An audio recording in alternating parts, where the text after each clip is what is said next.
कोस कोस पर बदले पानी, चार कोस पर बानी, यह है भारत की कहानी। मैं जानबूझ के यहां पर कह रहा हूं, इससे आपको अंदाजा हो जाएगा भारत कितना विविधताओं से भरा हुआ देश है यहां पर। लेकिन शाइना एनसी, अभी जब हम लिमिटेड टाइम में सबसे बात कर रहे थे, तब डॉक्टर सीमा मलिक ने एक बात कही जिसका जवाब मैं आपसे जानना चाहूंगा। उन्होंने कहा यह लॉ एंड ऑर्डर का मैटर है, इसमें बाकी और कोई चीज यहां नहीं आती, और लॉ एंड ऑर्डर संभाल रहे हैं आप लोग, यानी सारी जिम्मेदारी आप पर आयद होती है, जो खुलेआम कोई भी कहीं भी पहुंचकर अपनी धमकी और अपनी मारपीट को अंजाम दे रहा है। शाइना एनसी,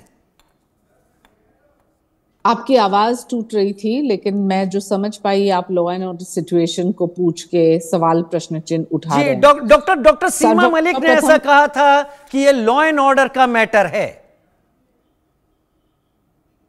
सर्वप्रथम आदरणीय देवेंद्र फडणवीस ने स्पष्टीकरण भी की है कि गवर्नमेंट ने ये पहले तो गवर्नमेंट रेजोल्यूशन ही कैंसिल किया, जहां नरेंद्र यादव जी कमेटी सभी स्टेक होल्डर्स को साथ में लेके 3 लैंग्वेज फॉर्मूला के ऊपर एक निर्णय लेने वाले थे। तो क्यों लॉ एंड ऑर्डर सिचुएशन है, आपको शायद बेहतर पता है कि सिर्फ बीएमसी इलेक्शंस आ रहे हैं और जो लोग हत्या और वायलेंस कर रहे हैं भाषा के नाम पे, उनके अस्तित्व को उजागर करना या फिर ग्रास रूट्स पे ये जताना कि देखिए हम मराठी मानुस के लिए खड़े हैं, तो जनता तो सब कुछ जानती है। अभी आपने सही सवाल उठाया। अभी आप देखेंगे कि क्या हुआ मीरा भाईंदर में। एक तरफ है सम्मान मराठी भाषा के लिए जो एक नॉन नेगोशिएबल है, और हमने कहा है कि शिव छत्रपति हो या मराठी हमारे पूरे भूमि की एक अस्तित्व इस आधार पे है। जो मनसे के कार्यकर्ता थे उनके प्रति कार्रवाई भी हुई है, 20 से ज्यादा लोगों को की गिरफ्तारी हुई है, और जिस ढंग से वो जता रहे हैं कि चलिए कोई नहीं बोले मराठी तो उनको मारिए पीटे, लेकिन वो देखिए कि वो वीडियोस बाहर ना आए, ये उनकी मनस्थिति और मानसिकता दिखाई देती है। लेकिन देवेंद्र फडणवीस, एकनाथ शिंदे और अजित पवार ने स्पष्टीकरण दी है कि कोई भी कानूनी तौर पे कानून को अपने हाथ में ले तो उनके प्रति कार्रवाई होगी, और 20 लोगों की गिरफ्तारी के साथ साथ बहुत सारे केसेस हैं मीरा भाईंदर में, पवई में जो आए हैं, जहां सक्रिय रूप घाटकोपर में, जहां सक्रिय रूप से पुलिस ने अपना काम किया है। लेकिन मैं सिर्फ एक सवाल आपको पूछना चाहती हूँ शर्मा जी, जो आपको पैनलिस्ट को पूछना चाहिए, कि जो लोग ने मराठी मानुस और मराठी लैंग्वेज के लिए सालों साल कुछ नहीं किया, क्या उनको लगता है कि उनकी सच्चाई रास्ते पे उतर के लोगों को मारने पीटने से होती है? जो लोगों ने मराठी वोटर बहुत ही इंटेलिजेंट है, आपने बार बार देखा होगा, अभी हाल ही में विधानसभा के समय शिवसेना एकनाथ शिंदे जी ने 80 सीट पे लड़के हम 60 सीट पे जीत के आए। उबाटा सेना 100 सीट पे लड़के 20 सीट भी नहीं जीत पाए। तो ये सच्चाई ये है कि मराठी वोटर जो है बहुत होशियार है, और उन्होंने ये नकारात्मक राजनीति को डॉक्टर सीमा मलिक आपने सुना इस वक्त शाइना एनसी को।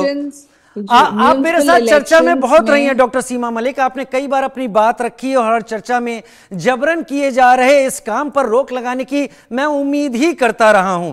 अब घर पर पहुंचकर धमकाना, बात अगर यहां तक पहुंच गई है, तो शाइना एनसी अगर आप ये बात कह रही हैं कि जिन्होंने भाषा को लेकर कुछ नहीं किया, जाहिर तौर पर वो विपक्ष की बात कर रही हैं, आपकी बात कर रही हैं, वो आज आपको सबक दे रहे हैं, आज आपको सलाह दे रहे हैं इनको? देखिए, मैं तो ये कहूंगी कि शाइना जी बोल रही हैं कि मतलब उन लोगों ने कुछ नहीं किया, पर शायद वो भूल गई हैं कि थोड़े दिन पहले ही वो मेरे ख्याल से उद्धव सेना में ही थे, ये भी उसमें ही थे शामिल थे कि जिन्होंने कुछ नहीं किया, या किसने किया या किसने नहीं किया। अगर हम ये पूछे तो मेरे ख्याल से मराठी के लिए कार्य करना केवल एक ही पार्टी की जिम्मेवारी नहीं थी। मेरे ख्याल से काफी लोग हैं जो पहले मैं बीजेपी में थी सीमा जी 20 साल, हो या शिवसेना में हो, पर मेरे ख्याल से ये जिम्मेवारी हम सबकी बनती है जो भी है। अगर उन्होंने कुछ किया या नहीं किया, वो देखिए, अगर वो लड़ाई वाली बात है तो हम भी पूछ सकते हैं कि आपने हिंदी के लिए क्या किया। डॉक्टर सीमा, घर तक पहुंच जाना धमकाने के लिए, everybody respects that language, and सबको मैं जानती हूँ कि कितनी रिच लैंग्वेज है, एंड कितना उनका आर्ट एंड कल्चर में भी कितना रोल है। ये बात मैं बार बार कहती हूँ, पर ये भी मैं फिर से अगेन आई विल रिपीट कि विवाद किसने खड़ा किया। और अगर आप देखिए, आज आप बात करते हैं स्टेक होल्डर्स की, आपको क्या पहले जब आप ये GR लाए थे तब आपने छोटे छोटे बच्चों के बारे में नहीं सोचा कि कितना उनके ऊपर प्रेशर आएगा। भाई आप एक कंसेंसस ले सकते थे, इतने इतने सारे शाइना जी एजुकेशनिस्ट हैं एंड लोग हैं, आप सबका लोग हैं, पेरेंट्स का आप ओपिनियन ले सकते थे। फिर आप यू शुड हैव, मतलब आप जीआर लाना चाहिए था। एक बहुत जल्दीबाजी में किया हुआ काम था, जिससे कि ये सारा मतलब रोज शुरू हो गया, द लैंग्वेज।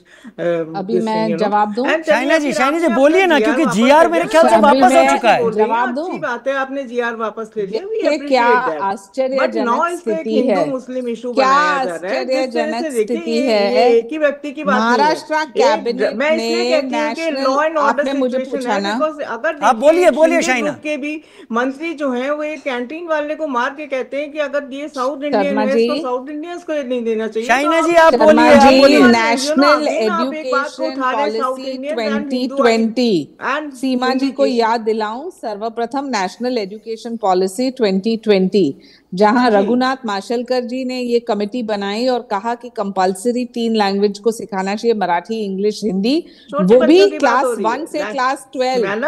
आप मुझे बताइए ये ऑफिशियली किसने अडॉप्ट किया था? कैबिनेट मीटिंग में उद्धव ठाकरे जी ने जनवरी 27, 2022 को उन्होंने ये स्वीकार किया एक मुख्यमंत्री होने के नाते। और आज जब आप एक यू टर्न कर रहे हैं, देखिए टाइमिंग सस्पेक्ट है, मोटिव सस्पेक्ट है, बल्कि हमारे इरादे बातों को उठाते हैं तो आप भी तो डॉक्टर नरेंद्र यादव कमेटी, पुरानी बातें उठाने का जरूरत नहीं है।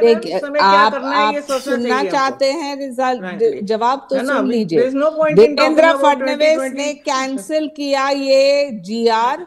उन्होंने यहां तक कहा कि डॉक्टर नरेंद्र यादव हर एक स्टेक होल्डर, जिसमें आप भी हो सीमा जी, हर एक स्टेक होल्डर से चर्चा होगी कि ये 3 लैंग्वेज फॉर्मूला के इम्प्लीमेंटेशन को लेके, लेकिन कोई भी वायलेंस लैंग्वेज के नाम पे, कोई भी वायलेंस, ये बोलना कि मराठी एक सेंट्रल और स्टेट आइडेंटिटी को लेके एकनाथ शिंदे जी ने चैंपियन किया ये, और इसलिए आज सीमा जी जीआर तो वापस हो चुका है।